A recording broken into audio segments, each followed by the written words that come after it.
Alright, so this might be the easiest DIY I've done in a while. First, I took this wooden sign that I found at Target for just $5.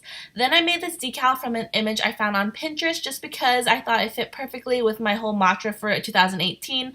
But since I did find it on Pinterest, I cannot sell this exact one in my shop. But feel free to check out the link down below for other custom decals that you may be interested for your quote sign. Anyways, next I peeled the decal off with the transfer paper that it comes with and positioned it exactly where I wanted it to go.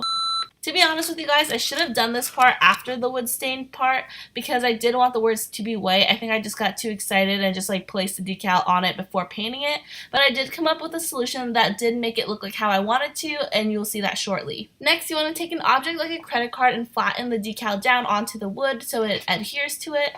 If your wood sign has gaps in between like mine, just cut the letters like this where it is in the gap and flatten them in between the gaps like how I'm doing it here. This is kind of hard to explain, but you can kind of see what I'm doing here by cutting it and then folding it inward.